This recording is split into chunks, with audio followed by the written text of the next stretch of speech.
Hello मेरे प्यारे दोस्तों, राजेश में आप सभी का स्वागत है। चलिए हम 10वीं का आज मैथ का त्रिभुज का जितना भी है 6.1 से उस सभी को सोल्यूशन कराते हैं। तो चलिए हम इससे आगे बढ़ते हैं। देखिए इसमें 6.1 निकलेगा, एक्सरसाइज है मेरा। देखिएगा प्रश्नावली 6.1 6.1। ठीक है, अब इसमें चलिए सबसे पहला क्वेश्चन चलते हैं।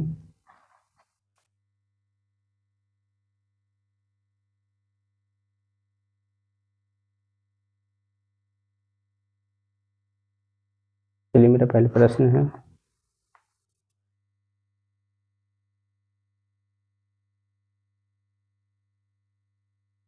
मेरा पहला प्रश्न है कि सभी वृत्त क्या है, सभी वृत्त यहाँ पे खाली स्थान है, इसमें भरना है। ठीक है, यहाँ पे दे रहे होते हैं, होते हैं, यहाँ सॉलिड क्वेश्चन पूछता है और इसमें दे रहे सर्वांशम और समरूप, सर्वांशम कोमा समरूप। ठीक है, सभी वृत्त होते हैं, तो जितना भी वृत्त होता है सभी समरूप होता है, तो इसमें भराएगा समरूप। क्या भराएगा? समरूप। समरूप यानी सभी वृत्त होता है वह क्या होता है? समरूप होता है। याद रखिएगा कि सभी वृत्त समरूप होते हैं। दूसरा क्वेश्चन है, इसमें मेरा दूसरा क्वेश्चन देखिएगा कि सभी वर्ग क्या है, सभी वर्ग खाली स्थान होते हैं। ठीक है, और सभी वर्ग होते हैं तो जितना भी वर्ग होता है वह सभी समरूप होता है, तो इसमें भी क्या भरेगा? समरूप। सभी वर्ग समरूप होते हैं, सभी वृत्त क्या होते हैं? समरूप होते हैं। ठीक है, अब इससे आगे चलते हैं। मेरा थर्ड क्वेश्चन, क्वेश्चन नंबर 3। चलिए देखिए, तीसरा नंबर क्वेश्चन है कि सभी खाली स्थान त्रिभुज समरूप होते हैं। सभी एक स्थान त्रिभुज समरूप होते हैं। ये क्वेश्चन दिया गया है और ऑप्शन में है समद्विबाहु और एवं समबाहु। तो जितना भी त्रिभुज होता है वह समबाहु होता है, तो इसमें लिखिए समबाहु। सभी समबाहु त्रिभुज होता है जो समरूप होता है। क्या होता है? सभी समबाहु त्रिभुज समरूप होता है, तो इसमें जो खाली स्थान है वहां पे क्या भराएगा? समबाहु भराएगा। ठीक है, अब इससे आगे चौथा में चलिएगा। तो चौथा प्रश्न मेरा है, चलिए देखिए चौथा प्रश्न मेरा है कि जो भुजाओं की समान संख्या वाले दो बहुभुज समरूप होते हैं, यदि पहला इसके संगत कोण, इनके संगत कोण, देखिए इनके संगत कोण, संगत कोण खाली स्थान हो। ठीक है, उसके बाद बोला है कि फर्स्ट नंबर में दिया है और सेकेंड नंबर में दिया है कि उनकी संगत भुजाएं, उनकी संगत भुजाएं, किताब में बुक में देख लीजिए क्वेश्चन, उनकी संगत भुजाएं, भुजाएं खाली स्थान हो। ठीक है, तो ये जो पहला है उसमें क्या भरेगा और सेकेंड वाला में क्या भरेगा। ठीक है, तो पहला वाला में जितना होगा कि इसके संगत कोण क्या होगा? बराबर होगा, यहाँ पे भराएगा बराबर। ठीक है, बराबर, और इसको भरेगा समानुपाती। क्या होता है? समानुपाती होता है, समानुपाती तो हो गया। इनकी संगत कोण होता है, क्या होता है? बराबर होता है, और इनके संगत कोण की भुजाओं जो होती है वो समानुपाती होता है। ठीक है, इतना देख लीजिए। चलिए देख लीजिए।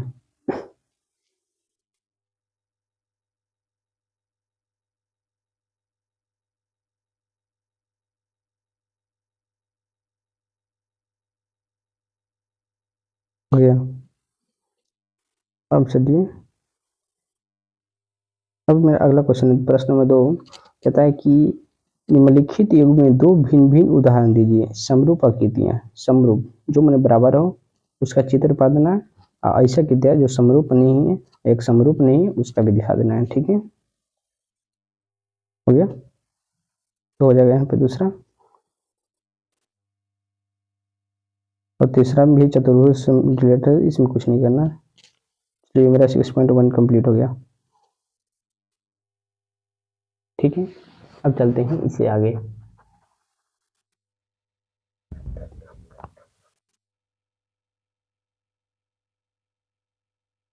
चलिए अब इससे आगे चलते हैं हम प्रश्नावली 6.2। ठीक है, 6.2 में क्वेश्चन दिया गया है कि जो आकृति 6.17 में 1 और 2 में जो डी है वह, चलिए लिख लीजिए।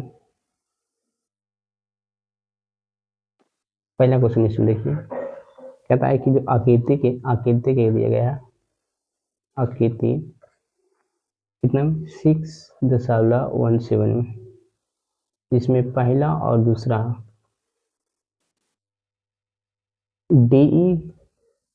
डीई समानुपाती किसका, बीसी का। डीई जो समानुपाती है बीसी का, तो एडी का मान निकालना है। एडी का यहाँ पे एडी और भाट होता है, एडी का मान निकालना है। ठीक है, तो एक क्वेश्चन होता है पाइथागोरस प्रमेय, इसे पहले लिख लीजिएगा। एक होता है पाइथागोरस प्रमेय, थेल्स पर लिख लीजिएगा, थेल्स प्रमेय। ठीक है, थेल्स प्रमेय होता है कि एक त्रिभुज होता है, ठीक है, होता है ए बी सी डी और ए। तो ये थेल्स प्रमेय कहते हैं कि जो अथी होता है ए डी, ये वाला जो भाग होता है यहाँ से यहाँ तक ए डी, और वटा होता है डी बी, ये वाला बराबर होता है ए ई, और वटा सी का बराबर होता है, ये होता है थेल्स प्रमेय इसको बोलते हैं। ठीक है, और इसी पे सभी बनेगा, जितना क्वेश्चन है सब इसी पे बनेगा। ए डी बटा डी बी बराबर ए ई बटा इसी। ठीक है, ये वाला लिख लीजिएगा। और चलिए हम इससे आगे सॉल्व करते हैं जो मेरा पहला क्वेश्चन था उसको। चलिए मेरा पहला क्वेश्चन था, उसमें एक फिगर दिया गया, देखिएगा फिगर है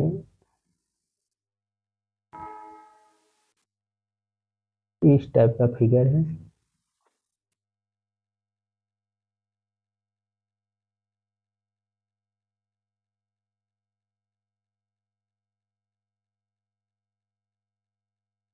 एक मिनट रुकिए।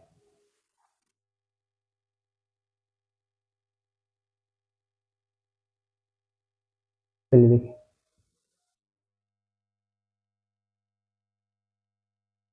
मेरा फिगर है इस टाइप का है, बुक में लिख लीजिए। ए इसको ए दिया है, इसको बी दिया है, इसको सी दिया है। ठीक है, और यहाँ पे एक दिया है डी दिया है, इसको इसको ये दिया है। ठीक है, अब मेरा मान दिया है, यहाँ पे इसका मान है 1.5 दिया गया है। ठीक है, इसका मान 3 दिया गया है, और इसका मान 1 है, एक इसका मान है, और इसका मान पूछा है ए ई का मान पूछा, ए का मान पूछा, इसी का मान पूछा है, इसका मान पूछा है क्या होगा। एडी ज्ञात कीजिए, एडी तो पहले इसको निकालना पड़ेगा, एडी ज्ञात करना है, एडी, अरे एडी तो दिया हुआ है, ग्रुप में कहीं गलती कर देगा, ये इसी निकालना पड़ेगा, ए निकालना पड़ेगा। ठीक है, शायद देख लीजिए। ठीक है, अब देखिए हम ये लिखे आए थे थेल्स, तो यहाँ पे लिखिएगा थेल्स प्रमेय से, थेल्स प्रमेय से, थेल्स का एक थ्योरम होता है उससे, ठीक है। इसमें बताया गया था एडी जो होता है वाई डी वी होता है बराबर ए बाई ई सी होता है। अब इसमें क्या करना है कि जिसका जिसका मान दिया गया है उसका मान वहाँ पे क्या करना है, पुट करना है। पुट करना मतलब उसका मान वहाँ पे रखना है, ठीक है। जैसे ए डी का मान दिया हुआ है, अब देखते हैं ए डी, ए और डी यहाँ से देखिए यहाँ तक ए डी का मान कितना है 1.5, तो जो यहाँ आया यहाँ पे लिख देंगे 1.5, ए डी की जगह पे 1.5 बाई डी बी, डी और बी, डी बी में कितना दिया है 3 दिया हुआ है, तो 3 यहाँ पे 3 लिख देंगे, ठीक है। इक्वल टू कर देंगे ए की जगह पे कितना है यहाँ पे ए और ये देखिए 1 दिया है, और ई सी इसका मान निकालना है तो इसका मान निकाल लेंगे, ठीक है। अब देखो अभी इसको हल करेंगे, तो इसका हल करने का दो नियम, या तो क्रॉस मल्टीप्लाई कीजिए, पहला हम नियम बताते हैं, इसमें दो नियम बताते हैं, ठीक है। स्टेप फर्स्ट में, ठीक है, रूल फर्स्ट, रूल नंबर 1 में देखिए कैसे इसका नियम, दो नियम हम बताते हैं। पहला नियम है जो आसान हो जाएगा उसका, पहला नियम है कि जो ये वन है, ये यहाँ पे पॉइंट है, पॉइंट को उड़ा देते हैं हम, उड़ा देंगे इसको, अब उड़ाएंगे तो डिवाइडेड बाई कितना हो जाएगा 10। जब भी यहाँ से उड़ाएंगे एक अंक के बाद रहेगा 1.5 रहेगा, तो यहाँ से उड़ाएंगे तो बटा कितना करेंगे 10 करेंगे। अगर दो अंक रहेगा जैसे 2.15 यहाँ से रहता है तो 2 अंक जाता है, तो यहाँ से कितना रहता है 100, ठीक है। मैंने इकाई का स्थान, इकाई दहाई वाला जो होता है उसी के आधार पर ही होता है, ठीक है। अब देखिए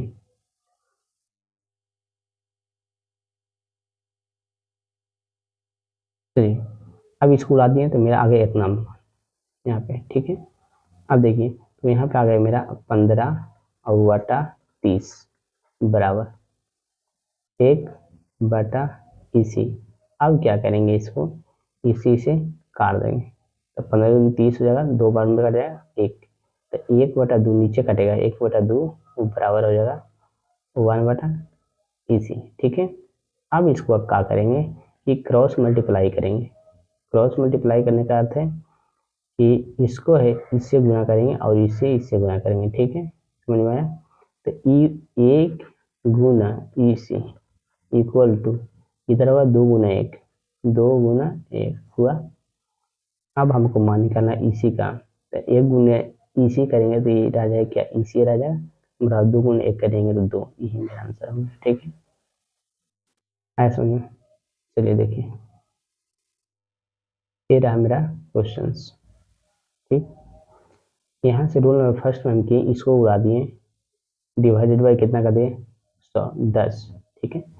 अब क्या किए, इसको काट दें तो 2 बार में जाएगा, तो 1/2 हो गया, और 1/इसी, 1/2 इसीलिए अगर ऊपर में 30 रहता, नीचे में 15 रहता तो 2 होता सिर्फ, लेकिन 15 और नीचे में कितना है, तो ये 15/30 है, ठीक है।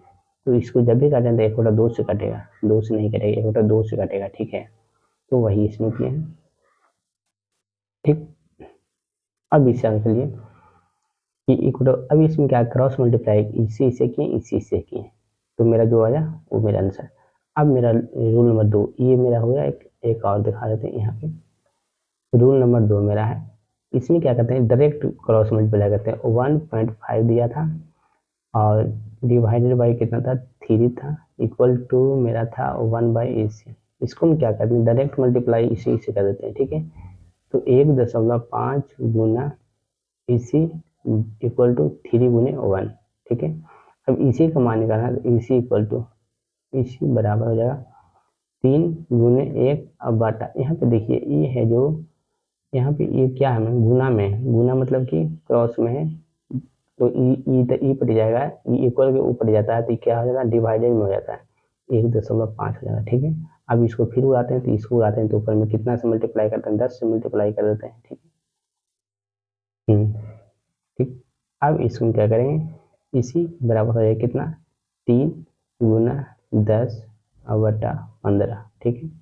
अब इसको गुना कर लेंगे तो इसी बराबर 30 हो जाएगा, 30/15। अब देखो इसको काटते हैं तो 2 मतलब, इसी बराबर डायरेक्ट मेरा आ गया 2 आ गया, ठीक है। अब जौन इच्छा है उससे बना लो, ठीक है, जिससे ऐसा क्रॉस मल्टीप्लाई करना ही पड़ेगा, ठीक है, देख लो, लिख लो।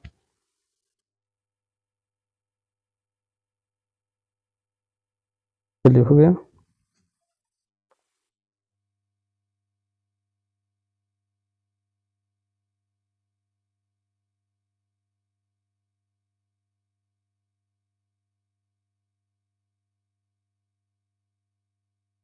चलो हो गया।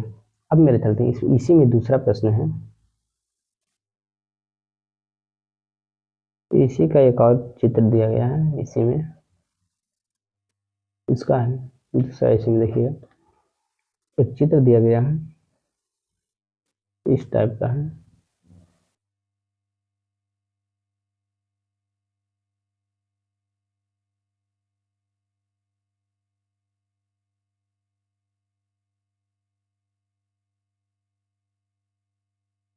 मान लीजिए इस टाइप का है, यहाँ से एक ले लिया गया है, यहाँ से दिया गया ए और ये बी है और ये सी को मान दिया गया, ठीक है, यहाँ पे डी है और ये है,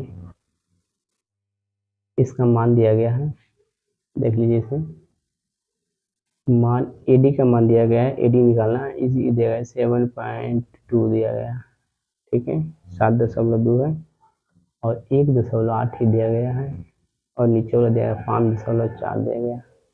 अब ये हमको निकालना है क्या, इसका मान निकालना है एडी का, एडी का मान यहाँ पे निकालना है, देखिए, ठीक है, एडी बराबर भाट, एडी का मान निकालना है, ठीक। तो देखिए इसको हल करते हैं, ठीक है, तो इसको हल करें तो वही लिखेंगे थेल्स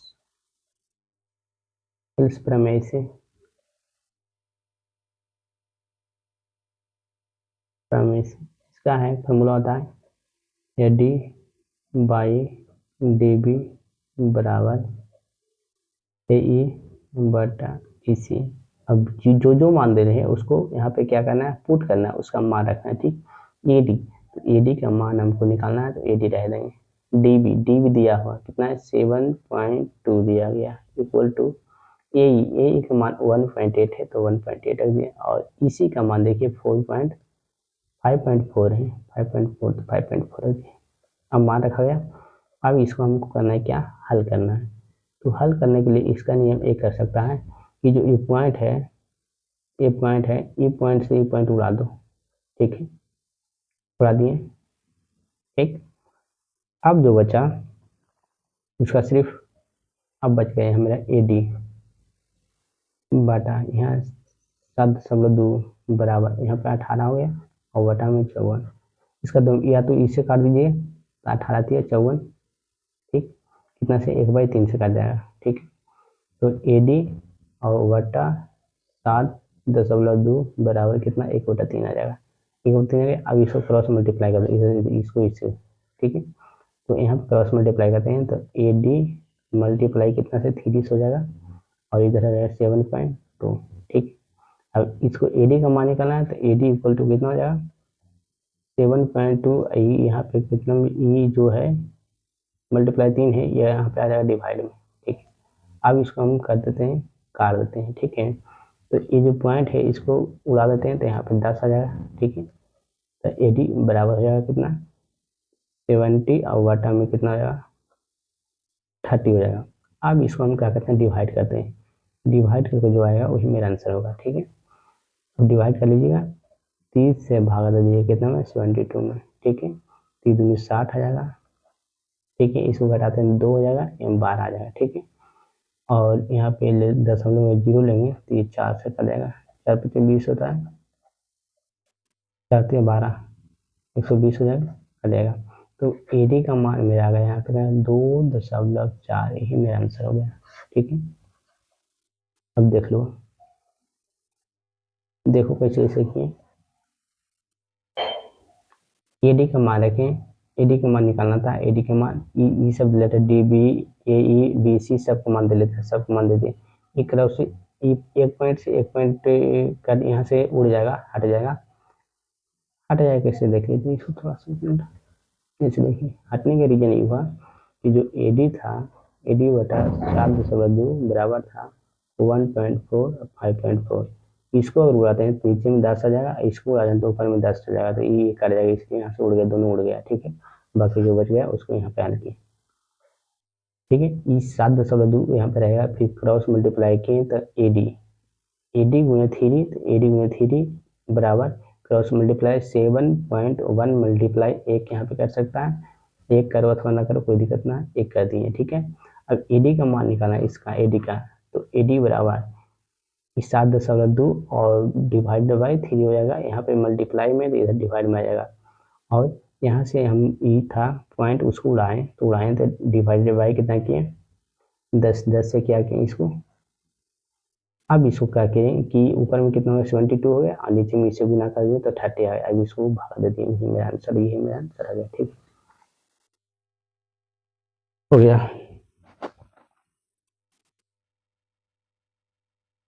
हो गया। और अगला जो है क्वेश्चन नंबर 2 में सेम टू सेम है, वही सब है। और इसको देखना है कि किसी त्रिभुज के पी क्यू आर की भुजा पी क्यू और पी आर पर क्रमशः बिंदु ई और एफ स्थित है। मतलब एक फिगर पढ़ना है, उसमें देखो हम समझा देते हैं। हो गया इतना दोनों। अब इससे आगे चलते हैं दूसरा प्रश्न। दूसरा बनाइएगा आप लोग, ठीक है, ना बनेगा तो बोलिएगा कि ना बना है, ठीक। इसमें बोला है कि किसी त्रिभुज के पी क्यू आर की भुजाएं पी क्यू आर, ये भुजाएं दिया हुआ, ठीक है। पी क्यू आर मतलब बोला है कोई एक त्रिभुज है, जैसे एक त्रिभुज हम लेते हैं, ये त्रिभुज में है, ठीक है। इसमें ये बोला है कि पी क्यू आर, पी है, ये क्यू है, ये आर है, ठीक है। अब बोला है कि पी क्यू और आर पी पर क्रमशः बिंदु ई और एफ है।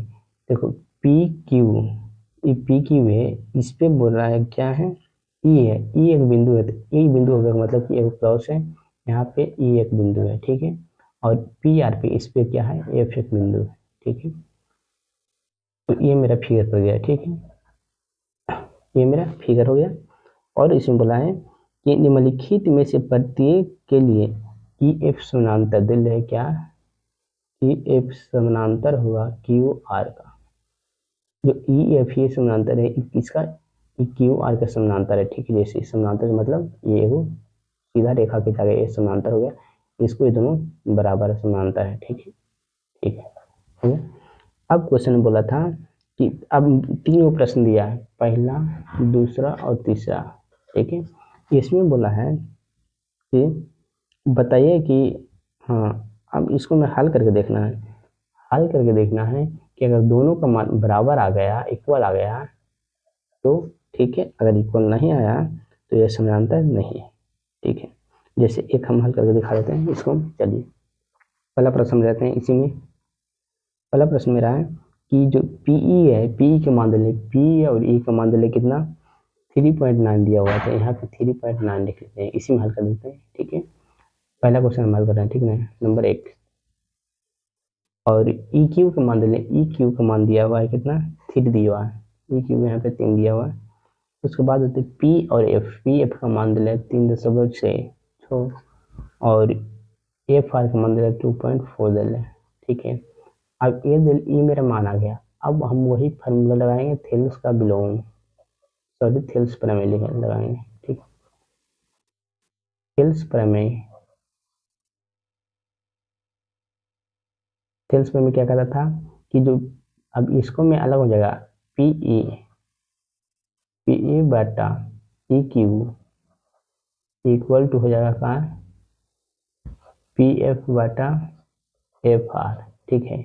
अब इसको में देखो जो जो मान दिले हैं वो मान खाली यहाँ पे रख देना है, ठीक है। पीई का मान देख लेंगे कितना है, पीई का मान 3.9 दिया हुआ है, ठीक। ई क्यू का मान दिया हुआ, ई क्यू का मान 3 दिले है, इक्वल टू करना बराबर करना है, पी एफ का मान दिया हुआ, पी एफ का मान 3.6 दिया हुआ, और एफ आर का मान दिया हुआ 2.4 दिया हुआ। अब देखना है कि इसको हल करके आता है इक्वल है कि नहीं, इसे ही गया, इसे ही गया, ठीक है। अब 13 या 39 ये कट जाएगा, 1.3 से कट जाएगा, ठीक है। इसको काटते हैं तो एक कट जाएगा, 18 से इसको काटते हैं तो 12 से, और काटते हैं तो 9 से, और काटते हैं इसको होता है 6 से, इसको काटते हैं 3 से, इसको काटते हैं 2 से, तो 3/2 आ गया, ठीक है। 3/2 आ गया। अब 3/2 आया तो 1.3 इक्वल टू 3/2। अब देखो इतना इक्वल है तो 2 से भागा देकर देखेंगे, ठीक है।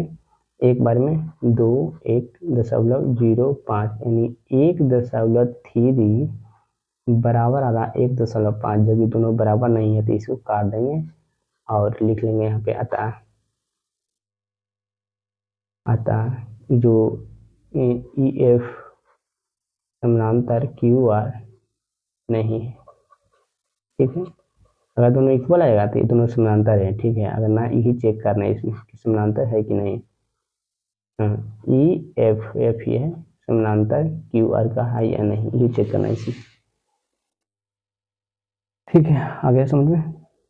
तो ये देख लीजिए एक बार, दोनों खाली बराबर। अगर मान यहाँ पे सेम रहता है 1.3, यहाँ पे 1.3 अगर तो समानांतर होता है तो यहाँ लिख देते हैं ई एफ समानांतर क्यू आर है।